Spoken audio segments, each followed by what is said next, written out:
Welcome everyone to episode 177 of G.I. Joburg. I am your faithful host, Steven. I'm joined by the boys. 177, Paul. And... Cujo, who just spent his entire afternoon learning how to do banner art for YouTube. And we've got a special guest this evening, fella by the name of Andrew. Folks on YouTube might know him as MC DJ ACDC, but most recently, he was a contributor on G.I. Joburg's Cobra Convergence vid Element X, the subject of tonight's discussion. Hello, Andrew. Hello, what's going on, gentlemen? Pleasure to be here. And it's about time we had you on too. It struck me the best way to deal with speaking about Element X is perhaps to get a contributor, the only contributor who we have not yet had on the podcast. You were the natural choice, Andrew. And what led me to that even further was the fact that long before you started making Playmotion videos on the YouTube channel and Facebook, you were an incredible appreciator of the kind of work that we were putting out.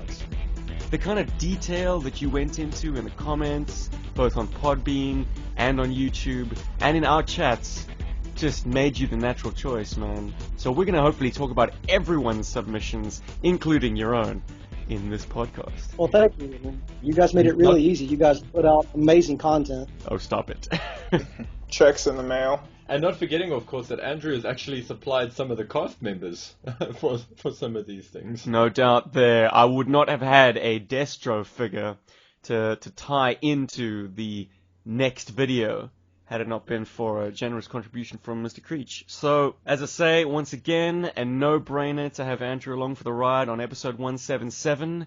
But before we get stuck into the meat of Element X, and for those of you listening who don't know what I'm talking about, check out the YouTube channel. Should be one of the most recent videos G.I. Joburg's put out. It is our Cobra Convergence contribution, and it dropped on the 1st of August. We kicked off the whole event in a very fitting way, if I do say so myself.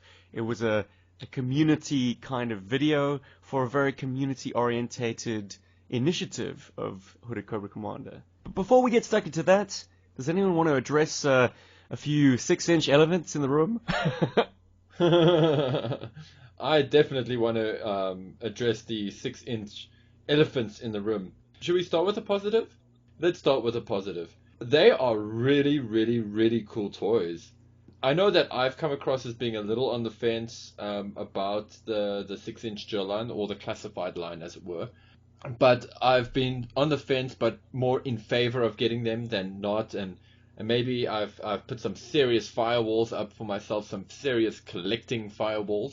You know, much like how I handle Transformers, I like to look, but I don't touch, because that's just a slippery slope. But Hasbro's making it difficult, hey? And I mean, let's start off with, I don't want to say the weakest of the bunch, but let's start off with my third or fourth favorite, Beachhead. Beachhead looks incredible, and it's a character I never thought we would see in such an early wave. I thought, Beachhead, they'll probably do him at like wave 5 or 6 when they, really digging deep in the bin. Come on, Paul. 25th anniversary, wave 2. Beachhead was up there, man. No, I get that, but it's just like, I just didn't feel him. Like, don't get me wrong, I think Beachhead's a great character and he's awesome. But having him before Flint or Hawk. Yeah. Yeah, okay. Yeah, so that was where I'm coming from. Like, and even before Lady J or Zartan for that matter. So Beachhead came out looking really cool, really good of them to pop in his beret, some excellent looking gear. Okay, I have a question about the beret. Nice touch, but who would ever wear a beret over a balaclava? The beret would make perfect sense if he came with an alternate unmasked head, something the 25th anniversary version was kind enough to supply. Or it was a comic pack version, actually, but you get the picture. It was a very thoughtful inclusion, because, yeah, man, walking around with a ski mask on all day, come on. That strains my believability a little bit. But then to top it off with a beret on top of a ski mask? Huh? I'm scratching my head, man. Hold on, brother. You're forgetting Scar. Extreme! You forgot. Oh, what, like Iron Claw? But Iron Claw has an imposing mask. A ski mask is a very basic way of keeping your face warm. And anonymity, I guess. Gotta have style, man. But here's the thing. It's actually kind of a standard, I don't want to say standard military practice, but there are a lot of militaries that do wear a balaclava and a beret. What? So I've just been, like there's I've just quickly Googled come on. beret. Paul, the ski mask is all function, and the beret is all form. Like, that thing's gonna fly off the second you get into some serious maneuvers, surely. See, Like, it's not realistic to imagine a combat Pick your trooper. battles, brother. Yeah, look, Flint and Falcon notwithstanding, it is not realistic for them to be running around the battlefield with a beret. And Beachhead is all about function over battlefield. form. Yeah, exactly. Definitely, yeah. I think it might be a parade thing more than anything, because some of these guys, like, from what I can very briefly glean from the internet, some of these guys look like they might be special forces and they don't want their identities to be public, but they do have a rank, so that maybe the beret denotes that they are a special force, and the balaclava is for the anonymity. And so, in other words, the beret is just for photo opportunities with Beachhead. He's like, I'm not going to give away my identity, but I'm going to show you just how hardcore I am. Here's my rank insignia on my beret. Exactly right. Well, he is the star of many a photo op. A lot of people posting pictures of this figure, so there's that. And the other thing as well is Metal Gear Solid also has beret and balaclava clad dudes running around as well. I think it's is it Peace Walker that has them? Yeah, okay. Has those dudes? I will withdraw my point. Clearly there is a place for it. It just stumps me on a practical note. There's egg on your face, Steven. Yeah, I know. I'll escort myself to the door. Andrew, do you have an opinion on the balaclava beret debate? To me, it's just, you got to keep in mind, I guess, also the fact of make-believe. I mean, obviously we play with some toys that some are realistic, some of them obviously are way out there, but the whole point of make-believe, we make it fit. And, of course, as Cujo said, too, why not have some style points while you're kicking the bad guy's butt around? That's right. Nice. Okay. All right. I have well and truly escorted myself out by now. Moving on, Paulie. I suppose the next one that is also really amazing and apparently is made out of pure gold is the Cobra Trooper.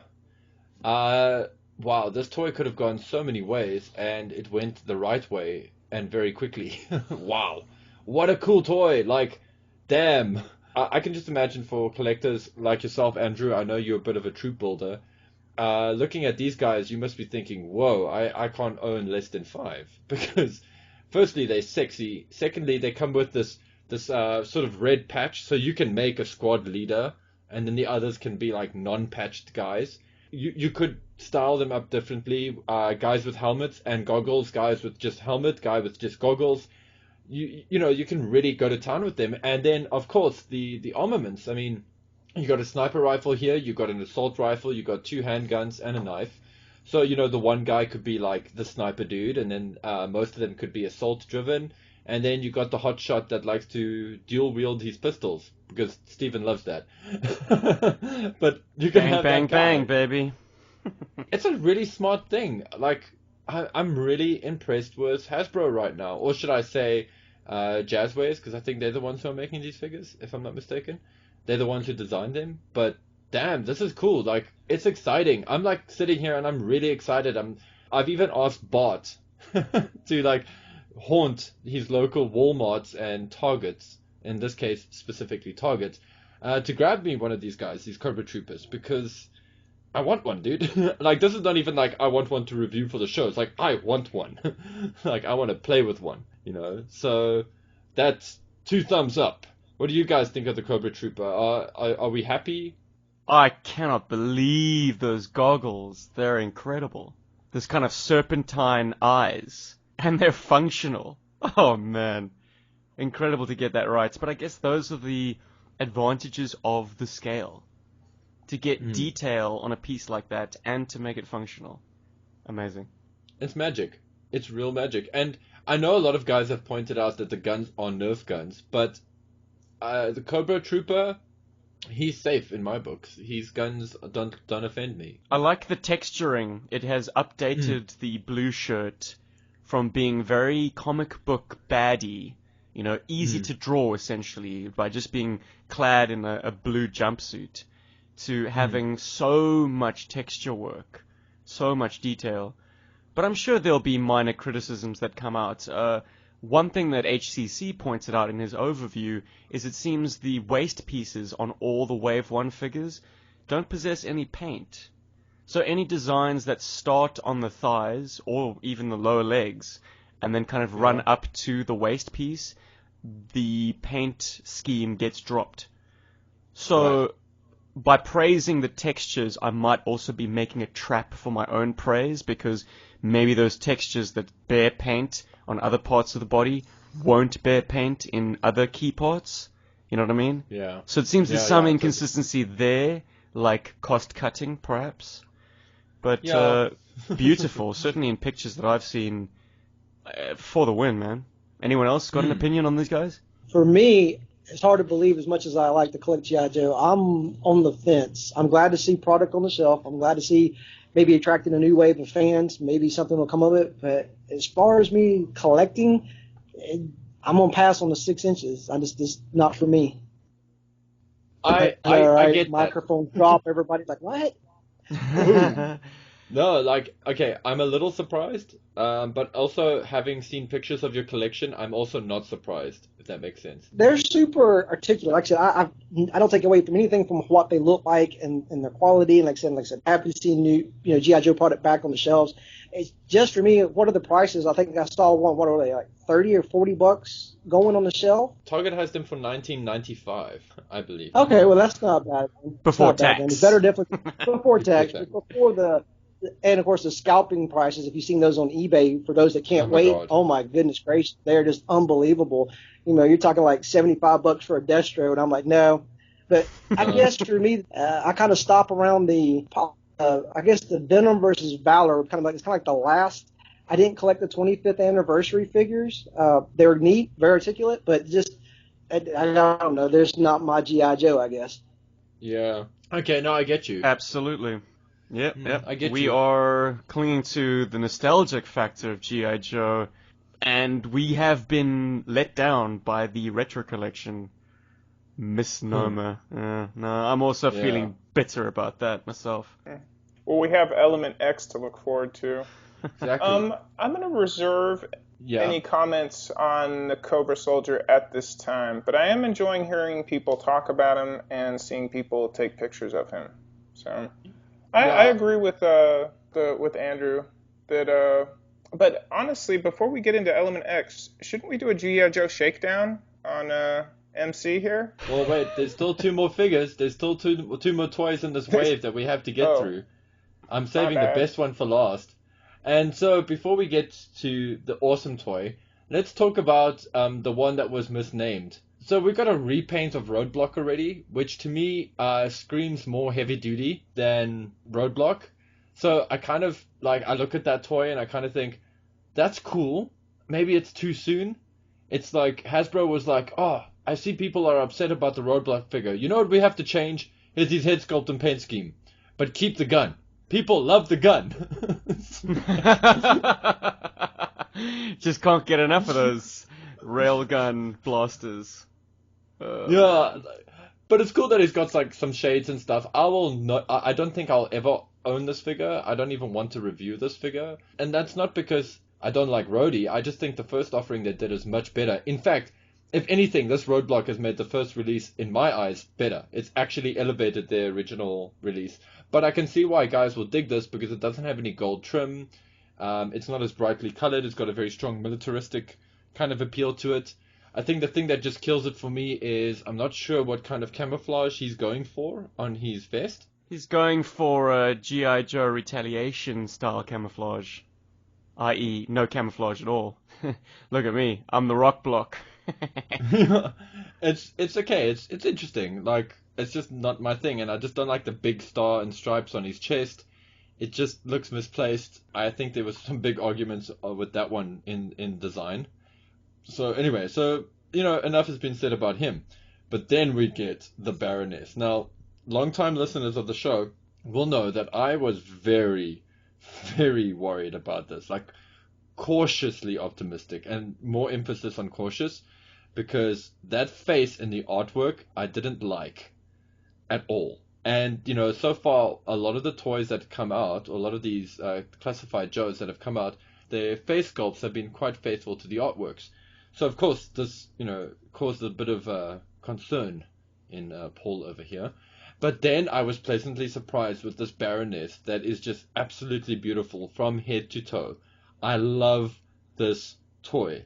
I haven't been excited for a toy like this in a long time, where I'm actually, like, first they give us that amazing Pimp Daddy Destro, which was just, came out of the left field and it just took me. But Baroness has my heart. I love this toy. I cannot wait to get this toy. I'm going to open, when I get it, I'm going to unceremoniously rip it open. I'm going to throw the bike in the dustbin, and I'm going to have the coolest Baroness. Oh, wait a minute. No, you can't do that. Can you imagine the Baroness now posed sitting on that motorcycle? Wait a minute. You're throwing away a better half there. I'm telling you. I can find a better motorbike than that thing. I might even try to dedicate a whole series of episodes, like how to fix Baroness's bike to not look dumb. And the first thing I'm going to remove is that front cowl. It is so ugly on the frame. It just looks so like it's not part of this toy line. I don't know. It's just something about it. It's Kaneda's bike, man. It's got a very Kaneda bike, Kaneda style to it, but it's just not quite there to be sexy for me. But how cool is it that she comes with a great helmet replacement head, which very nice. Gives me hope. I'm very excited to see what they're going to do in the future with that, and I'm really sorry that they didn't do that with Cobra Commander. But hey, we've got like a new Cobra Commander this time. He's got a cape. Okay, so I hope you've been saving your pennies. Because, I hate that toy. Anyway, so that is Paul's G.I. Joe Classified Series Roundup. Is this the first time we've seen Baroness with a motorcycle helmet head? Damn, it seems like a no-brainer. I mean, she's been in, like, riding leathers this whole time, and this is the first time she's been given a bike and a helmet. Damn. I'm kind of a little disappointed that they didn't give her classic briefcase. Looks at the Hasbro thing from the other day. What are those Hasbro events called? The Pulse event? Hasbro Pulse? And the guy's like, oh, Baroness Friday. Yeah. Here's Baroness with a classic briefcase. Yes, I remember how vintage Baroness came with a briefcase. It was like the best feature. All right, Paul, enough throwing shade at that guy. Clearly he's young and does not know any better. At least he's enthusiastic. He's very enthusiastic, slightly patronizing to us old-timers, but yeah, okay, never mind. Bitter old Steve venting. I shudder to think how dangerous Baroness might be on the road, because I don't suppose she could fit her glasses underneath the visor of that trash helmet. She's blind without those glasses. But we are remiss, gentlemen. We are 20 minutes deep in this podcast, and we have not had a G.I. Joburg ID on Mr. Andrew Creech. Andrew, buddy, here on G.I. Joburg, you may be all too aware, we like to get an idea of our guests' preferences when it comes to the action figures and vehicles. If I was to ask you what your favorite G.I. Joe figure, Cobra figure, G.I. Joe vehicle, and Cobra vehicle was, what would be your answers? Well, for Cobra, it's probably a no-brainer, but it's a close tie with another one, but definitely Copperhead takes the cake with his water moccasin. Two just go hand in hand.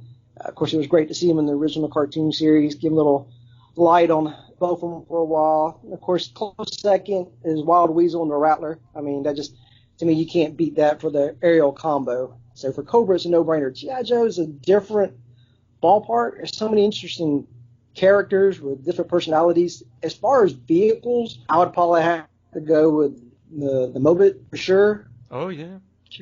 Classic. Characters, yeah, the characters, if I had to just shoot from the hip, I would probably just go with Beachhead, just because of his originaleness. I mean, his whole seeing things strictly of just, black and white, his decor to the military. I would probably go with Beachhead. Nice. Psh, pathetic.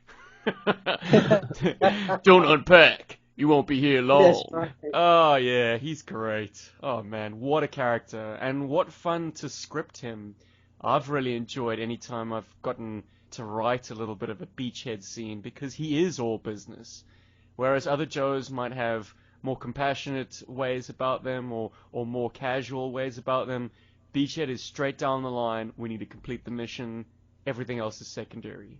Yeah, no, Correct. it's a very It's certainly done appealing character. injustice, especially with the Element X and the whole thing talking about windmill and Roadblock saying, "Oh, it could be hurt." It's like, hey, this ain't a democracy. We're doing this. The mission's first. We'll look for him later. And this is why you're on the show, Andrew. You always pick up these nuggets, man. It's really, really, really appreciated, the kind of detail that you take in these things with.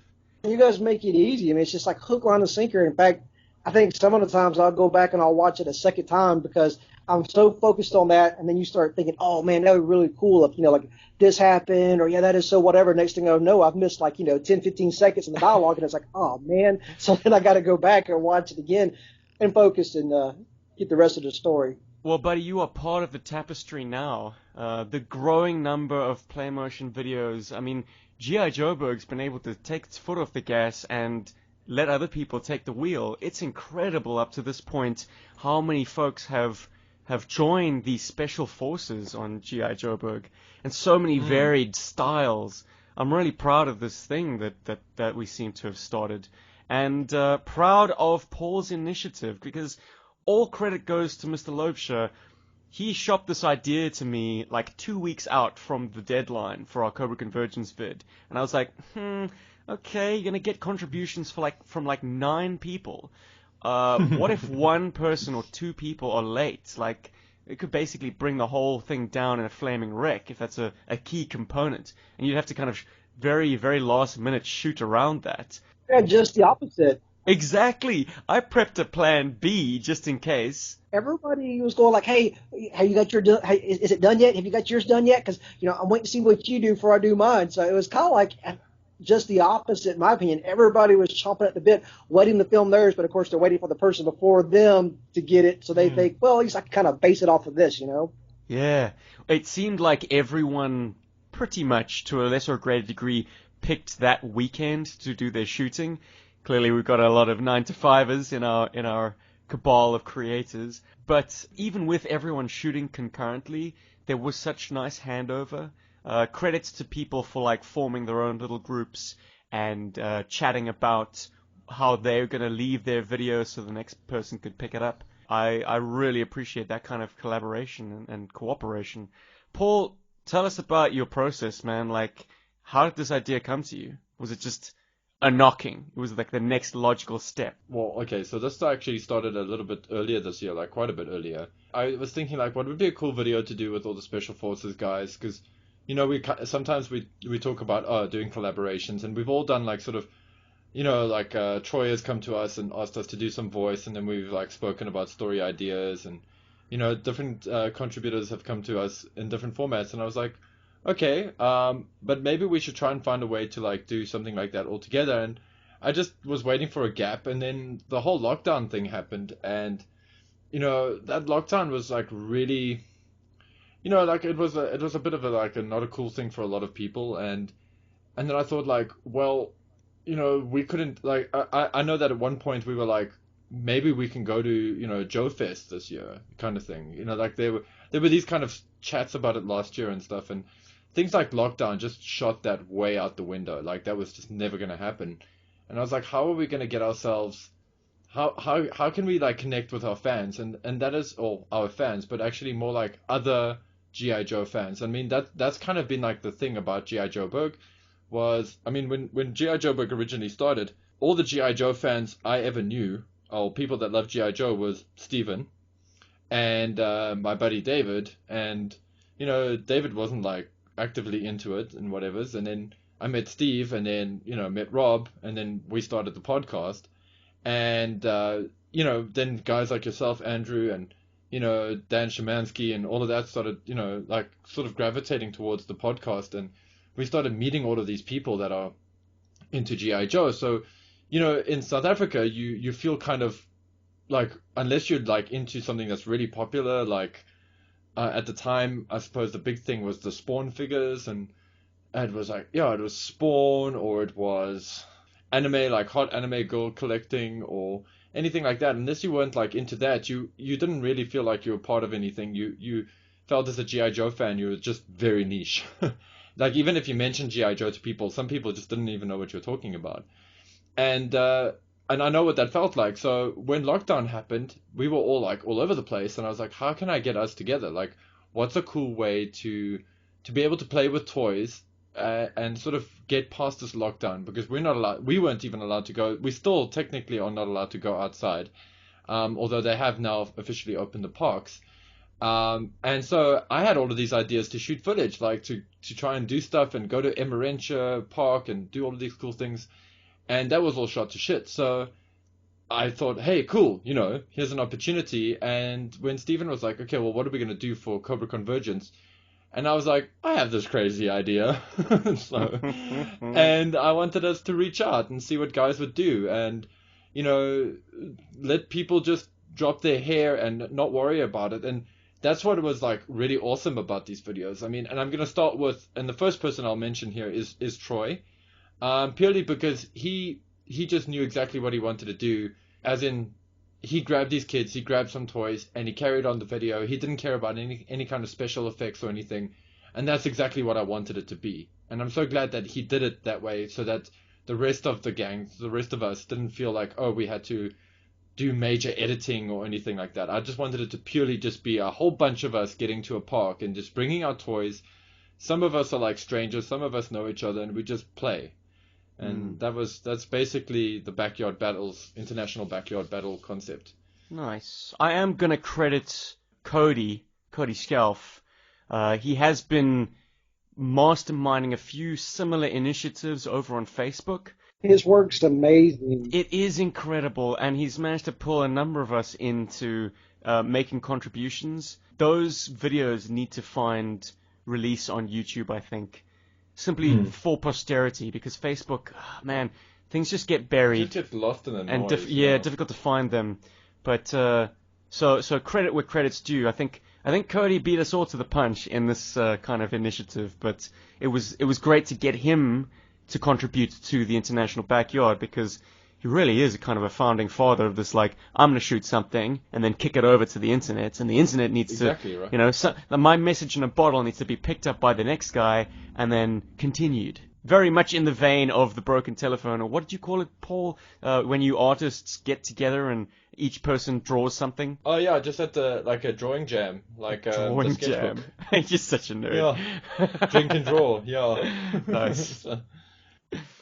Last year he started it when he did one with I think he started out with Free Fall, and it's just amazing that how many people last year on the Facebook page just started carried on with the story. And it didn't matter, what toys you've got, what figures, vehicles, you could just add something, and it was just amazing how well that story went on. And it's just really neat when he'll start a video and then everybody else can just put something in. It's just really neat. And again, it's just kind of like being kids in one big neighborhood, bringing your toys out that you got. Everybody's got something different, and you can just play. It's just really neat. That's actually cool to hear that he did it as early as last year, because I only ever saw it this year, like recently. Like, literally, I submitted the idea to Steven.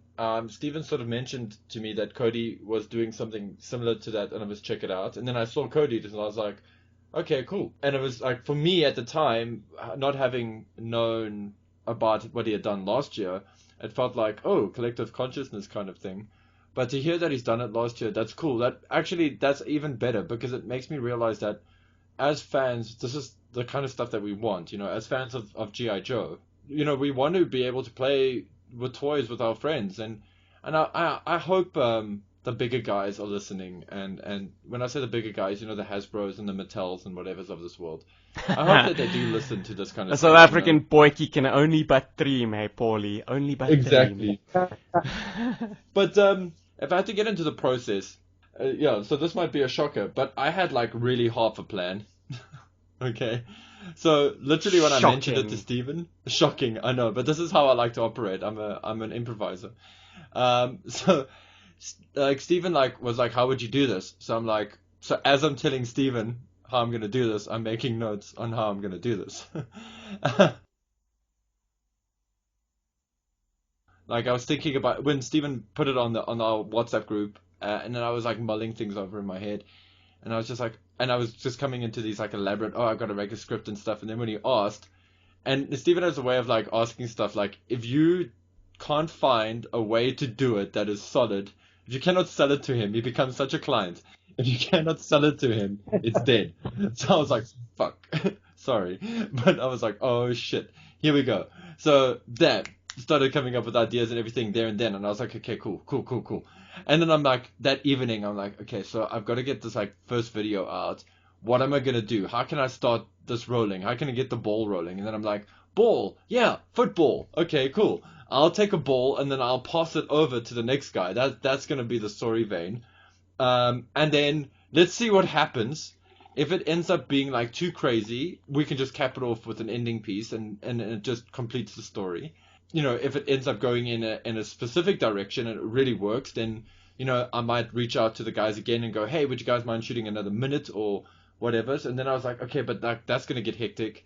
So then I just let it fly. And then you guys, it was great because I just created the message boards and everything and then invited you all there. And then all of you guys were like really like into this. You were like, I was so happy that you guys were into this because I was like really not expecting as many of us. And then you guys started like collaborating and I'm just like, I'm just gonna stand back and watch what you guys do. Okay, cool. And then rock that video, and then all of a sudden you guys started getting ideas. Okay, I'm gonna do this, I'm gonna do that, I'm gonna bring this vehicle. And then I started doing the hype shots, you know, like showing you guys what toys I was gonna use and whatever, so that you guys could get like inspiration or something. And yeah, damn, it was cool. It worked. I'm really happy it worked. You know, when you did your first video, I think that kind of it kind of set the tone for relaxed. Everybody realized it wasn't your standard, as I like to call it, Joburg. You know, here comes Hollywood. You know, hours of editing and whatnot. It was kind of like you started off with your Thunder Machine, bunch of dreadnoughts just having fun, carrying on. I think it made, especially for people like me that are completely way behind with doing any of this filming and using phones for this and purposes and whatnot, it just kind of gave us more of a relaxed feel. It's like, oh, okay, it's no big deal. If the character falls over, like, Measure Blood did with yours, you're like, oh, man, it's just no time to sleep on the job. And it was just really great. It's like, okay, so if you do something like that and, it happens, just shoot from the hip with a one-liner and just keep on filming. So to me, It helped me just relax a lot. Don't worry about mistakes. And because Bart went before me. So I actually had messaged him through Messenger and it's like, hey, it's like, kind of worried about this, what to do. And he's like, don't worry about it. And of course, and he was telling me all that he was going to do. So, and we just talked back and forth about it. And of course, it was relaxed. It relaxed the tone. It really set it for me. No. Since you brought up Bart, we have to talk. If we're going highlight reel on Element X, we have to talk about the curse of the BF2K. Yeah. Because we did have a comment. I forget, is it Six Figure somebody? They said that the Vindicator, the hovercraft, shouldn't have blown up there. Figure 6-pack, I see you. I don't think there's a curse with BF2K at all. Some people commented that it was kind of ruthless. I don't know. I think the Vindicator has been vindicated. I think if anybody has a license to kill Battle Force 2000 the way that he did, it's Bart. Bart is the biggest fan of Battle Force 2000. Like, I remember at JokeCon. Yeah. I mean... Now, I really like Battle Force 2000. Oh, man.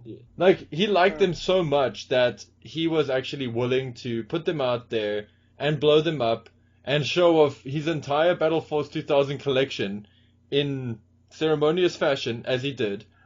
And awesome, because I don't know, honestly, I don't have that many Battle Force 2000 figures in my collection. There's no way I can pull that off. Really? I lived in Germany as a kid when they came out, and I hunted those down. I mean, they were the epitome of the collection at the time that I had to have. I absolutely adored Battle Force 2000. There was something about them. The Vindicator, come on, back me up, guys. The Vindicator is not hideous. And you say that the commentator says it should have survived because, yes, it's a hovercraft and the Battle Force 2000 were being destroyed by anti-vehicle mines, right? Correct. Ah, dear. Well, the Vindicator got hit by the pulverizer being flipped. That's what killed the Vindicator. You could argue so way the mines could have bounced when they hit the ground, or they could have been magnetized. They just could have stuck to everything that was metal out there. Yeah, but it was absolute carnage. I mean, there was collateral damage splashed by the pulverizer getting pulverized, and I think that's what took out the Vindicator ultimately. It wasn't just cruising over the minefield in a vacuum. Who's the pilot of the Vindicator? The pilot is don't help me, Blaster. Blaster. This Okay, is how it went cool. down, Bart. Dude hits a mine, and Blaster in his final breath picks up the cell phone and goes, "Fire Bart's ass." That's sorry, cold. brother.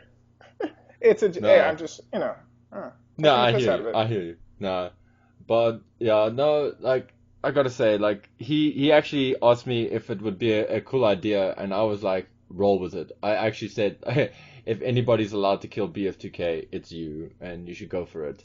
Because like yourself, Andrew, he was like a little nervous, and I hope I'm not airing any laundry out here. Like, but you know, like a lot of guys were nervous. I mean, Cody and Cobra, they've done stuff before. Bart and yourself, Andrew, you guys have never done anything like this. And Ronald Hoff, I think he's found a new thing. I think he's discovered that you can take your toys out to play with them, because he has the most beautiful Cobra bug I've ever seen, actually. And his Terradrome, I just couldn't believe how clean it was. I actually thought there was something wrong with his because mine is so dirty. And it's cool that you guys reached out. I know a lot of you guys actually reached out to me personally and just asked me for like, is this okay? Is that okay? And I was like, yeah, go for it. I mean, like, honestly, I don't care what you guys do as long as you guys do something and you have fun doing it. That was really just what it came down to at the end of it all. In fact, I actually really want to do another one of these. I just don't know how soon. Tomorrow. And let's get the ball rolling. Tomorrow. Andrew, credit where credit's due, man. I don't think Copperhead has had a more shining representation than yours. Your voice was perfect.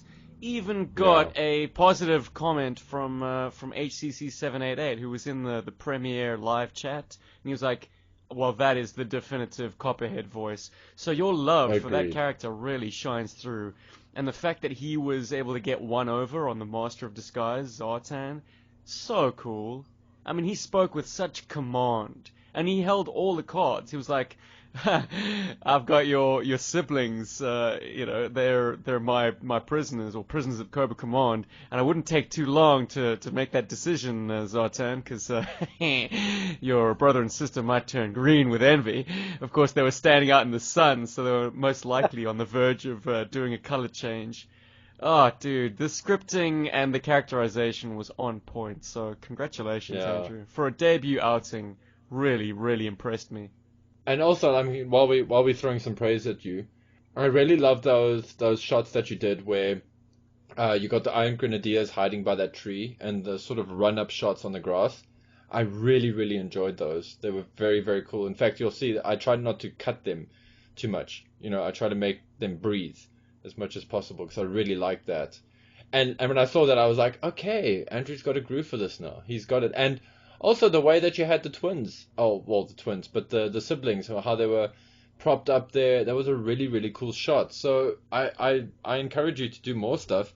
And I definitely hope to see more Copperhead because, as Steven said, now, yeah, you nailed him. And you nailed him in such a way that you reminded me of one of those, you know, those evil cowboys in like old Western movies that like they have that like Texan drawl, and like how Copperhead has. Well, at least that's what it sounds like to me. And you just nailed it. You just made him so sinister. It was great. You have elevated Copperhead for me. So I don't know. Like, I really appreciate the compliments, but Stevens, when he did the race last year, I think the race came out last year. That to me just, oh my goodness, man! When you did that, of course, being a big Copperhead fan, and of course him getting pretty much done with the whole airtime of that short segment was just. I mean, you don't know how many times I have watched the race over and over and over. And of course, on the podcast, you guys talked a little bit about it before it aired. And like Cujo had brought it up, and he goes, "Hey, so you're airing a little well-known figure, aren't you, Copperhead? And of course, it was just like, I was like, no way, you're going to do Copperhead? I was like, no. And of course, when you did that, oh man, like I said, I can't get enough of the race. I completely love that series. If I ever do another Copperhead appearance, you're voicing him, so you're going to be very much involved. The death of Copperhead, then. All right, fair enough. Come on. Oh dear. All right. We'll take our foot off the praise pedal a little bit. You said he was one of your go-tos, your first favorite figures. Mine too, but I felt like his tank top was too limiting. Did it limit your play patterns? But to be honest with you, only friends had Copperhead. Maybe that's my fascination of why.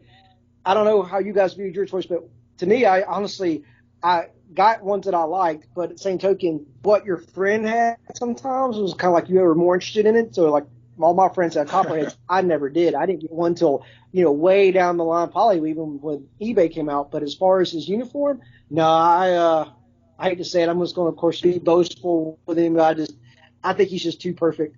I think it's awesome. I always predicted his helmet having, all the communications in there. It's an air-conditioned helmet, it just, or heated for whatever. The only thing I would worry about him is if you played with him like in a winter, cold environment, then obviously even if as tough as he is, let's be realistic. If it's cold weather and you're on a river, he's going to freeze his butt off. He's going to have to hide out in the water moccasin for just about most of the action. Yeah, with the heating up. Yeah, wide open. And Cooch, tell us more about Cobra Security Guard. Honestly, I'm kind of tired of the sound of my voice. I'm enjoying you guys. I would say that Cobra Security Guard is not dead, and there will be like kind of a post-credit twist at some point. He lives on, and he was a nobody character that now is kind of like this yokel-ish kind of do-gooder, I don't know. But no, I think just like Andrew gave Copperhead, who's now a character that people want to see more of. We'll see if Cobra Security pops up. Who knows? So, he should. He's awesome. And then you can't forget his sidekick, Kuda. That was too awesome. That was great. That killed me. The reveal. That killed me. I actually had to do a double take. I was like, he's got a what? Yeah. Exactly. It's like, he's got what? Kuda's like, it's like, what you think, Kuda? And it was like, oh, man, here we go. That definitely, in my opinion, marks the best use of that Barracuda. Because as much as I love I wanted to call it a cesspool. As much as I love Undertow, thank you. I love it so much I can't remember the name. Yeah, nice one, Paul. I dig that toy so much, but I never knew what to do with the Barracuda when I had it. Because I got it long ago when I was a kid as well, and it is still a great toy. But I would be like, what am I doing with this Barracuda? Does he have a psychic connection to it? Or what is the thing, I think I still even have my original Barracuda lying around in a toy box somewhere because, yeah. You're undermining your favorite diver there, Paulie. Because, you and I have had this debate before. You're a fan or a proponent of Undertow. For me, it's the Hydro Viper. And I always used that Devil Ray, man. Like, I saw Aliens... And then I knew, this is a facehugger. He sicks that thing onto people's faces and it paralyzes them. Hey, in all fairness, I didn't know what a Barracuda was until I got that toy. And then I realized they're pretty badass, in real life. They ain't like facehuggers, dude. No, they quite ain't, as but they ruthless as mean. that. Yeah, no, they horrible, but yeah, oof. Speaking of underwater hijinks... We have another entry into the G.I. Joburg Playmotion GoPro underwater photography with Mr. Hoff, Mr. Ronald Hoff from the Netherlands. Just speaks to the multinational nature of this video. It was filmed in Europe, the Americas, Australia, Africa. We just need to add Asia to the list. We've got some friends out that way. Maybe we can increase our submissions a little bit. Mr. Kalupitan. But Ronald did a fantastic job. And out of all the segments, I almost wish we had longer. He managed to cram a lot of story into a very short span of time. The guideline was 2 to 3 minutes.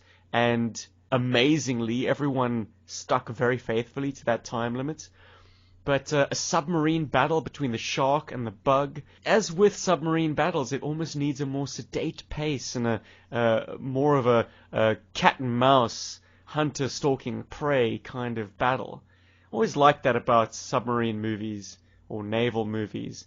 There was a kind of a tension to it, and a lot of like interior shots and a lot of holding on the characters and like torpedoes passing painfully close, agonizingly. E8. Yeah, stuff like that. But it was a very energy-charged, driven section. Kept the pace up. Nice work. Yeah, I like how he did 2 videos. The first one he did, is kind of his rough draft, was really great. Gave me completely what I needed to do the next one, because for at least the Cobra, because it went obviously him, Bart, then me. But as far as just the Cobra side of it was great. He just showed you what he was going to do. He was doing the action stuff, and I just thought it was amazing. So it was good with him, not even with the edits. And then of course you can only imagine, obviously, and like it was with the edits, just how amazing it was, especially like you said, well, how clean that Cobra bug was. This is a wow. It's that Dutch precision, man. Not only did he shoot some very clean toys with some very clean footage, he also tended a fully typed up script with dialogue and major plot points all written out. So, I mean, credit to the man. He put in some great work. He put in the hours. Yep. My favorite scene in that whole video, it might seem a little bit weird, but you guys should actually check it out, because it's a blink or you'll miss it moment. But he's got a friend helping him, and it's sort of just the shark just pops out of the water to jump over the Cobra bug, and you'll actually see his friend in the background. He's like looking up, and he's like got this big smile on his face, but you can see he's making the sound effects with his mouth. Oh, amazing. It's good. So cool. Like, oh, I love that. I was like, it was just such a heartwarming moment when I saw it. I was like, yes! Nobody's shooting this in silence, you know? I mean, even, like, I mean, this is going to sound funny, but when I was shooting mine, my dad sort of like walks outside because he wants to see what I'm up to, and he's like looking at this, and I kind of find that my sound effects went from to oh, poorly. Did you feel inhibited, my brother? I did feel a little inhibited. Well, you've opened your Playmotion account in a big way, because I think it was very telling that on the was it a WhatsApp group? Basically, there were a few comments saying, like, I'm getting some strange looks from the neighbors, and I love that. I mean, I've always endeavored with these videos to take the toys out of doors, and so I've been able to kind of bust my Steve Plays with Toys publicly cherry a long time ago. But it's really funny or fun for me to see other people encountering the same phenomenon of nosy neighbors and maybe even 1 or 2 interested dogs. You very quickly gather up all your toys when a dog comes, bounding up to you and has a little good old sniff and an inspection. Yeah, geez, because that's the last thing you want is like Rover to take your bug for a walk. Yeah. Jeez. Before we get too far away from the sub-talk, you know what still gives me anxiety? There's this movie called Ice Station Zebra, and they have these outro takes when the sub goes underwater, you go with it with the camera, and oh Christ. The water just kind of swallows you up, and you're like, dear God. Freezing cold water. Oof. Yeah, man. That's an old movie. Deep cut for the old timers. So, Nice. Paul, you enjoyed Ronald's assistant. I really enjoyed Little Johannes, Troy Smith's kid, who, with such glee and energy, that Mamba attack pod just blasted off. I mean, wow, that thing went from 0 to 300 miles per hour in seconds, in a split second. I guess the Techno Viper must have really gotten plastered into his seat by then. But yeah, just the enthusiasm that kid has, it's pretty infectious and really got us off to the right start. Yeah, so Troy had a line that I liked, and I don't know if it was just timing or if it was planned, but you said that was his son, correct? Yes, that's right. When he had when Windmill was chasing him, and of course he was talking about shooting down the pod, he's like, well, that little tyke's not going to get away from me. And I thought it was just too cute because obviously his son being little and having that pod, and he was chasing him. So I don't know if it was just perfectly timed or if he had meant to said that, but it was just, to me, I thought it was just too cute because his son with the pod running away from him. And then of course, I think between him and his daughter would switch out who had the locust. Yeah, I'm glad you draw attention to that. That is a great little scripting nod to the fact that there is literally a little tyke running around with this awesome vintage toy. Very nice. Two, so far, unsung heroes of the Playmotion endeavor, Cody and Corey. Nice that those guys got to hand over to one another. And that generated, like, some of my favorite 1v1 combats. I mean, with Corey's, you've got Boa versus Destro. And then with Cody's, you got Boa versus Slaughter. I mean, for a lot of people, that turned into an absolute high point of the film. Yeah, like I gotta say, I'm so lucky that when I made the list, and I mean this, lucky. Like I didn't plan this, too hard when I made the list of everybody's names, but those two were like next to each other, and they were in the middle. And when they did their submission, when I actually saw them, and I was like, oh my word! So if anybody like sort of trails off while watching this is gonna bring them right back in, because I didn't know like what was coming, how it was gonna go down. And so I was like, yep, Sergeant Slaughter smashing up Big Boa, that's gonna help things. And then Big Boa on Destro's Despoiler, that's gonna be a great action. And if that doesn't get you in, Norgahide's singing is just the best. Kills me. I love it so much. I actually complimented him, and he's like, should I take it out? I'm like, oh, please don't. Nice one, Corbs. Love that eel. Shut up. I love it. It's so cool. It's actually something I wish we would have more comments on on the videos. Like I'd love it if more people commented on that, because it's so great. It did get a nod from Old Hoodie. He's a fan of that song himself. Yeah, man. That's a good song, man. And they hand over so well. Clearly these two gentlemen collaborated nicely kind of outside of group chats. Because the bug is in hot pursuit after the demon, and then seamlessly you cut from one person's video to the next. That pursuit is still ongoing. Something that absolutely needs to have a lantern hung on it is how uncanny Cody's Destro impersonation is to the original Arthur Burghardt. Yeah. What is going on, man? The dude has an ear for accent work and for impersonations. He's very talented. Yep. True. On Cody's Facebook, Steven, you made a comment on it well too, and you tagged Paul in it. Was it Cobra or was it Cody that did the screen with the Terradrome of like where they were watching the mercenaries, the raw eyes out there? One of them did that where they actually showed Cobra Commander looking at the screen, but then they actually had the screen playing a video as well too. Wow. I'm gonna have to look over the socials. I don't actually recall that. In fact, Steven, you were like, well, look at here. And you tagged Paul in it as well, too. It was either Cobra or Cody, and it was amazing. Yes, okay, I think this just preceded the International Backyard Initiative, and it was Cody. He wanted to start up a plot line. That's it. Yes. Over on Facebook. Correct. Yes, so it was in the waters, man. Great ideas tend to happen in multiples. Good old Edison and Tesla, that sort of thing. Yeah. Like I got a question now, and it actually refers to the demon.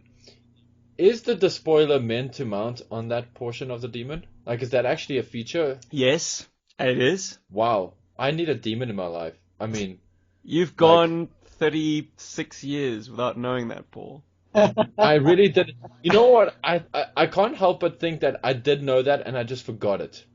Because I'm sure somebody mentioned that to me. But I just saw that and I was just like, oh my word, that is so cool. This actually makes... Like, I've always thought the demon was pretty decent anyway. But, like, now I really want one. And it's not a big vehicle either, which is cool. So look, I personally think that it's a ridiculous design choice. But it's nice that there is some sort of symbiosis between the vehicles. Like, they do interact with each other. That's something we could stand to see a lot more of in G.I. Joe. It's always exciting when they do.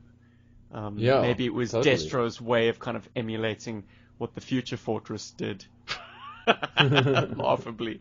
But I mean, doesn't it make the demon way too top heavy? Oh, it probably it just has a very high center of gravity. I just think, wow, I wouldn't want to be riding on top of that thing in the despoiler, particularly when it raises up You know, when the demon kind of gathers its treads.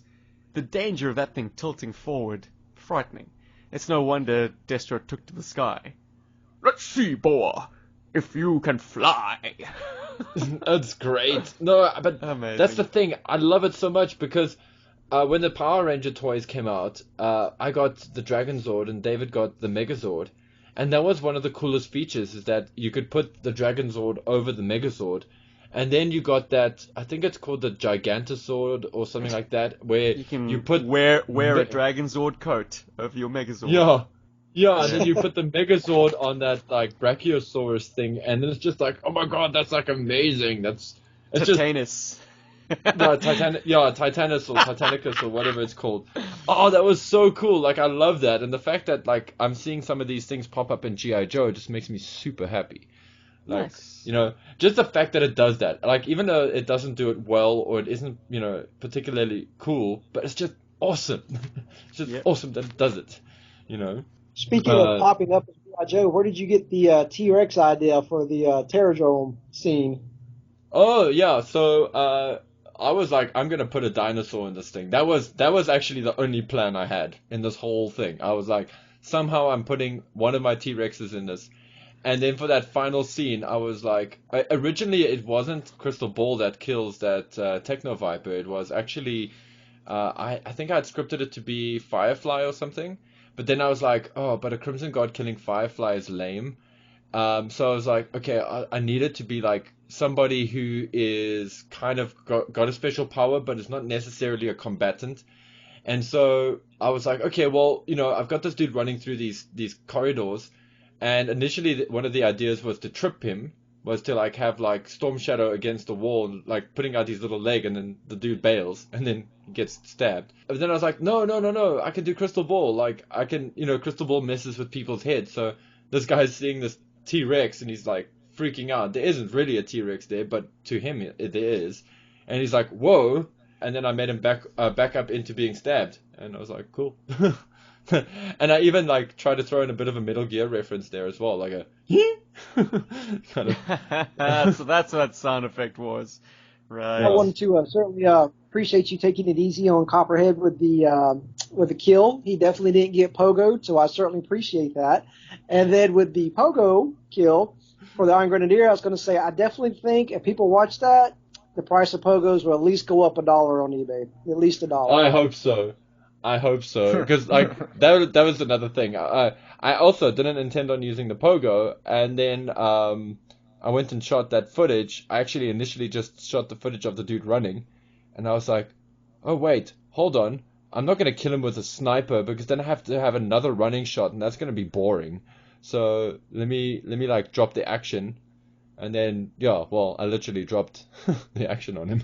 If you kill Copperhead that way, I have to look at him and go, we live yet another day, my friend. Maybe someday we'll get glory.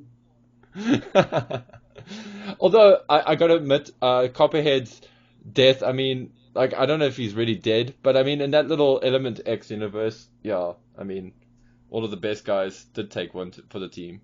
So, some of the best guys. Not conclusive. What is it that Bart said? We should have done a kill score at the end of it all, you know? So basically the whole Battle Force 2000. Yeah, I fear, thanks to Bart, G.I. Joe definitely came out second or third, however you want to count the factions. Yeah, big time. And that was actually like also something I was hoping would happen because it's Cobra Convergence and it was the whole make everything blue thing. It's like, I think Cobra should win this one.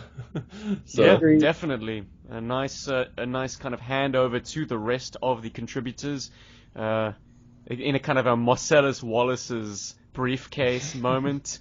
Cobra Commander reveals what Element X is, and it's actually just, I suppose, the notion of Cobra Convergence. Convergence, yeah. It's a big glowy thing. There were ideas of making it a Transformers G.I. Joe crossover. There were ideas there, that they didn't go through. I was worried about setting that precedent. It's nice, keeping it abstract. I mean, there's been some very gritty, realistic combat to that point, but the MacGuffin, as with all MacGuffins, it is an abstract idea. It's of essential importance to everyone other than the audience. Exactly. and that's one of the things that made Pulp Fiction so good. So, Mm-hmm. yeah. So guys, I think we've definitely chinwagged quite a bit about Element X, and I was wondering, has anybody got any new toys? You know, of course, when Paul Oh, asks, it's because he's yeah. got something. Oh yeah. I haven't really spoken about my new toys, and I don't think I'm going to sink my teeth into them just yet. Seems there are other people champing at the bit. Andrew, how about you, sir? All the typical ones I post on eBay. I don't see. I guess they're new to me. I mean, obviously they're vintage. I still collect those, but I sent a couple of y'all the pictures of the True Force and Corpse Elite. Those helicopters they've done. I had a couple of them repainted. I just got a couple more in from an individual, Cyber Crow Customs. He has a Facebook page. Big G.I. Joe guy. In fact, he sells a lot of his, evidently, of his customs at the Joe Fest. So if you get a chance, whoever's listening, check out his Facebook page. You may already seen him on, I think it's Outcast Customs. I think he's done some on there as well for his work. But I'm going to send a couple of pictures to HCC 78 for his Cobra Convergence for some still shots of them. So be looking forward to those. But this guy is really good on his artwork, and whatever you want as far as a custom, if you want lights on it, you want it to make sounds, you want whatever. I mean, this guy is really, really good. And he's pretty decent on his price, too. Excellent work. I've taken a look at it firsthand digitally firsthand, and it's gorgeous. An incredible purple paint job to a transport helicopter, so it'll fit seamlessly in with the Fang 2s and the Mambas. And the Mamba. Yeah. Beautiful. He paint matched it incredibly. And the fact that it has electronics, icing on the cake, man. That was your idea. I had no idea. I was going to go with blue, and then you said, hey, man, what about purple? And I was like, purple? Then you're like, after you explained it, I was like, yeah, you know what? That's pretty good. Yeah, I think purple is good, and I'm glad I went with it because when I got it, it was just unbelievable. Pops, dude. It pops. So yeah, please do Pop, post pop. up the pictures. I think the internet really needs to see your transport helicopters, Andrew. Certainly will. I'm lots better at taking still pictures than videos, so that'll be a lot easier. More in my ballpark. Hey man, you're just starting out. The world's your oyster, buddy. Never say never. That's right. So what'd you get, Paul? I got from a local seller, I found a version 1 Destro, which was actually, it's been played with, it's got some playware, but the chrome is actually pretty good. Like, there's no chipping or anything on the chrome. Yeah, the toy is actually in really good condition, except for having the wrong torso, or having the wrong waist, should I say, the wrong crotch. I think the previous owner had broken the crotch and really loved the figure enough to fix it up, and he's used black marker to color in whatever this was before to make it, Destro spec. And it's actually something now that I'm doing. I want to do like a restoration video on it, just where I clean it and paint it up a little bit, because it's got a lot of paint wear, like on his necklace, and there's some chipping on the skin, and the typical stuff that happens to that Destro. The red rockets sort of get like worn off over time, and so it was a little bit of a project purchase, but also like I don't own that Destro, and I can't believe I don't have that Destro purchase, and it was reasonably cheap, so I'm very happy, and it's a really great toy. Like, I've seen Stevens a few times, and I've always been like, yeah, this is great, but I think when you actually own your own version 1 Destro, you really do appreciate what makes that toy so special. It has that cold, hard grimace, the sculpting that goes into everything. I can't speak of the waist right now, but the sculpting on everything else, it's a really great toy. It's the other almost completely black figure, from the early releases. I mean, of course, you have Snake Eyes and Baroness and Destro, so it's a great toy. I'm really, really, really happy I got it. But other than him, no, nothing else new Joe-wise. I'm just waiting for BBTS to restock on the rest of the first wave of the classified series so they can send it my way. And yes, I shamefully pre-ordered a pair of G.I. Joe sunglasses for myself because Kirk Bazigian had them, and I thought they were really, really awesome, and they're definitely the kind of glasses that I like to wear. And I was like, it would be great to own a pair of sunglasses that cost more than $10, so why not? So I got myself a pair of those. So that'll all ship hopefully when my classified stuff does. Cujo and Steve, you guys got anything cool? I got a tomahawk. some weeks back, but it did arrive, and I hyped this on a G.I. Joburg episode just before its arrival. I got a whole bunch of stuff that week, and I released a YouTube video for that, so check out the Beach Blast unboxing if you'd like to see more. Cody gave you the hookup. Cody did indeed. Featured some of his action figures in my contribution to International Backyard as well, so I'm very, very grateful. Low light. I don't know what I would have done without all those forces. It would have been a very much more intimate kind of story. Maybe a dialogue between 2 or 3 figures. But fortunately, you were all spared that horrible fate. The Tomahawk was a little bit soured from being the kind of emotional experience that I wanted it to be. It was a local seller, which I expected to then save on shipping, but the shipping wound up being exorbitant, and I found out exactly why. The box this guy shipped it in, you could have fitted 4 Tomahawks, at least, inside. So it was just a case of, like, inexperienced seller perhaps being a little bit too careful. There is such a thing as being too careful. But, you know, you quickly kind of dry your eyes about the cost of the damn thing, and you get into the fact that it is an immaculately well looked after Tomahawk. Much better than my initial Tomahawk back in SA. It's clean, dude. Almost prohibitively clean. I don't want to play with it too much, it's so clean. Oh. But it had an interesting malady which I needed to correct straight out of the unpacking, and that's the fact that the 2 body halves, which are factory glued, or they should be, had started separating at the back. Oh, wow. To the point where the loading ramp in the back wouldn't clip shut because it wasn't making enough contact, because the 2 halves were starting to pull apart. So it just kind of very loosely swung in and out. So I put a little dab of super glue, held that thing shut, and it has healed up amicably well. I've also done a repair job on a broken propeller blade, put a little plastic strip underneath it very discreetly, and glued the 2 halves together. Looks good. And I did my typical thing with Tomahawks, because anyone who knows a thing or two about the dual rotor blade or dual blade, rotor shaft types of helicopters, like the Chinook and what is it, the Sea Knight, the helicopter that the Tomahawk is based on. You know that those 2 shafts don't rotate in the same direction. The one's going to be clockwise and the other's going to be counterclockwise. So why would you face your blades all one direction? So I always take whichever blades are the most saggy, I reverse them and put them on the rear shaft. Anyways, overly technical way of saying that this thing spins like a dream.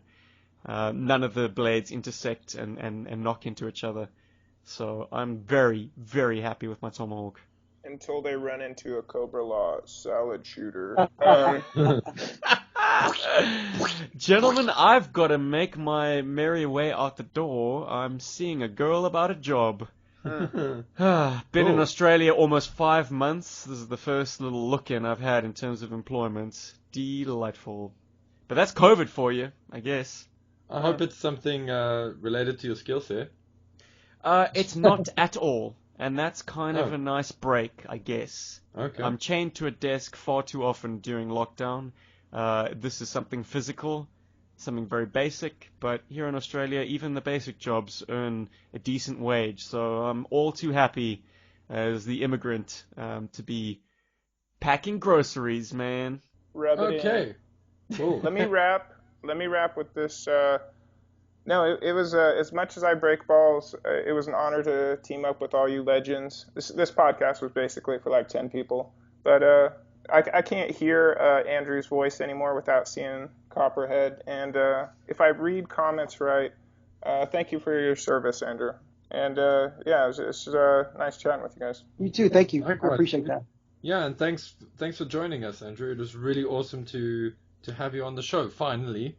I mean, you've been in the show in spirit and many times, you know this, but it's nice to have you here in person, so to speak. As with all guest appearances on G.I. Joburg, the door is always on a revolve, Andrew. So anytime you have a burning issue you want to chat with us about, just ask. I certainly appreciate it. Fantastic, man. We'd love to have you.